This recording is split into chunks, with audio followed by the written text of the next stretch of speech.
Adoption has given me an amazing life. I had the most awesome mom and dad growing up and had so much love and opportunity. I was able to do whatever I dreamt of, whatever I wanted to do. And for families like yours, giving a child that kind of life, that's the dream. And when I think about when I actually started giving back to adoption, I can go back to a day when I was 12 years old and my parents came to me and said, "Scott, what do you think about becoming a foster family for an adoption agency?" And the first baby that we foster cared for was this little girl named Heather. And I got to experience giving that child love and seeing a child go on to live an awesome life like I had. But as we cared for over 157 babies, that joy began to change. The agency was making unethical decisions that harmed adoptive families. Waiting times grew, and too many couples never became parents. And that's when the idea of American Adoptions began. My mom and I wanted to build something better. It required a lot of hard work, but we grew year after year by taking input from families and continually improving the process. Over the years, we've watched hundreds of agencies come and go. We've seen what works in adoption and what doesn't. And today, the reality is adoption is facing a new challenge. There are less women considered adoption, which makes it harder for most agencies to succeed. Some don't know how to adapt, while others are cutting corners to survive. Either way, families are the ones left waiting, and some never become parents at all. But there are agencies doing this the right way. And in this series, we'll show you how to find success, what actually impacts your wait time, how to have a safe adoption, and lastly, what to expect when it comes to cost. The first thing I'd like to talk about is adoption wait times. No one wants to join an agency and feel stuck on a list indefinitely. Yet it's one of the most common frustrations families have. And I want to share something we all can relate to. Imagine you walk into a store, and at the entrance, there's a big sign that says fast checkout.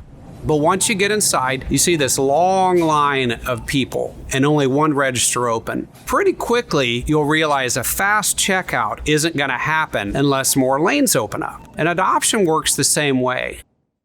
Opening up more lanes means reaching more expectant mothers through multiple marketing channels like Google, AI, YouTube, TikTok, and other online platforms.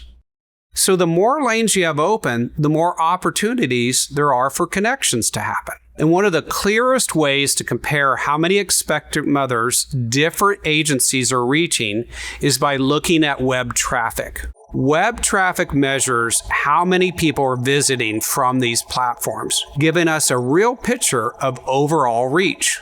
So let's take a look at SEMrush Web Traffic Report. You can see our web traffic at the top. As you move down the list, traffic declines, and after the first few, it really drops. With each drop, it means less lanes open and less opportunities. On this next chart, you can see how a higher web traffic figure correlates with a wait time around 12 months. And as the traffic goes down, the waiting times go up. Low web traffic is often a symptom of a much bigger problem. The agency is usually not investing enough in marketing to generate the adoption opportunities for all the families on their list. By the time an agency completes one successful adoption, marketing alone can cost a staggering $20,000 to $30,000. And families wonder, why does this cost so much? Well, platforms like Google, TikTok, YouTube are not billion-dollar companies because advertising is cheap. So when you look at an agency, make sure they are charging enough upfront to be actively marketing to expectant mothers, and make sure they have the web traffic to prove their marketing investment. Otherwise, the result is going to be a growing list of families and fewer adoptions. So let's talk now about other ways to control your wait. Every agency has a waiting list, and how well they balance it will directly affect your wait. Some agencies sign up too many families, while others give estimates that simply don't match reality. And that's how a 2-year estimate at the time you join quietly becomes 3 and then 4 years. Here's how to spot it. Ask how many families are on their waiting list and how many adoptions they complete per year. Here's an example. 210 families divided by 70 adoptions a year, that's a 3-year wait. Then compare that to the estimate they gave you. If they said 1 year and the math says 3, walk away. And if the families on the list outnumber annual adoptions by 2 or 3 times, they've signed up too many families. At American Adoptions, we carefully balance our waiting families and continuously invest in outreach. Once you're connected with an expectant mother, one question naturally comes up. Is everything being handled correctly? And it's a fair question, because adoption is one of the most legally complex and emotionally charged experiences clients can go through. And this is too important to leave anything to chance. Spend 5 minutes on social forums and you'll find families who learned the hard way that there were plenty of warning signs in their adoption that a professional should have caught. Inexperienced staff, legally risky matches, connections that looked right on paper but then weren't. The cost is often time lost, savings depleted, and an unnecessary heartbreak. We've talked to enough of those families to know, with the right guidance, most of it was avoidable.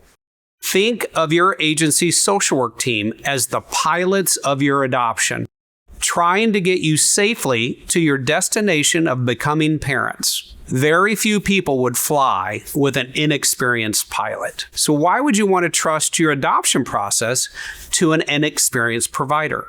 There are 2 things to look for when evaluating any agency. Number 1, team size. If only 1 or 2 social workers are running the show, what happens when someone leaves or gets sick? Who handles your case then? And are they even qualified? Larger teams mean built-in backup and knowledge that gets shared every single day. Number 2, experience working specifically with expectant mothers. Most agencies are built around foster care and home studies. Working with expectant mothers is secondary. And when it's not your specialty, you make more mistakes. There are a small number of agencies, like ours, that specialize in working with expectant mothers, which provides you greater protection from unnecessary failures. Here's the minimum expectation for any agency. They should have 5 or more full-time licensed social workers, and in the past year that they've worked with over 100 expectant mothers with at least 10 completed adoptions. That's the line between an agency that knows this work and one that's still figuring it out. Few families we talk to ever want to be a test case. So choose an agency with enough experience to guide you safely through the process. A new federal law moving through Congress is taking aim at a group of adoption agencies and law firms that have prioritized growth over the families they serve. These organizations recruit expectant mothers across all 50 states, shown here in green, but are often only licensed in a couple of them, shown here in red. In the remaining states, they operate without the necessary staff, and that means families are left without the support they need at one of the most important moments of their lives. This new law would fix that by restricting where these organizations can advertise to only the states where they're properly licensed and equipped to operate. For families currently working with one of these agencies, their adoption opportunities could drop by as much as 80 to 90% overnight. To protect yourself, ask any agency you are considering a few simple questions. How many states do they advertise in? And how many states are they actually licensed and staffed in? This will help you understand how prepared they are for the proposed changes. At American Adoptions, we're already structured the way this law envisions. Licensed, staffed, and present in more states than any other adoption professional. So make sure any agency you're choosing doesn't have a large gap of states they're advertising in versus where they're licensed in. Last thing to talk about is cost. Cost isn't just about price. It directly affects opportunity, timing, and the risk of your adoption. This is data from more than 40 adoption professionals with over 6,000 adoptions analyzed. Domestic adoption costs nationally range anywhere from $35,000 to $85,000. So what we're often asked is, why does this range so much? There are 4 primary cost factors. Number 1, medical expenses. They can range anywhere from $0 up to $40,000 depending on the insurance coverage. The second thing is living expenses. They can vary based on an individual need and cost of living, typically $0 up to about $18,000. The third category is legal expenses, and they vary by the state and the legal process in the state, usually ranging from the low end of $5,000 up to about $20,000. The fourth and final factor is agency and marketing fees. They make up the remaining portion, and these vary greatly depending on the amount and the quality of services. So the total cost changes because these variables can change. Now, there's much more to explore about fees. On your personalized consultation with our team, we will further explore what is a good adoption budget, safe ways to adopt at a lower cost, and our fee breakdown and how we protect your finances. Let me leave you with this. In life, there are only a handful of decisions that truly shape your future. The people you trust, the paths you choose, and the professionals you rely on during life's most important moments. Choosing an adoption professional belongs in this category because the organization you choose will directly affect your chances of becoming a family. And when it comes to building a family, that choice matters more than almost anything else.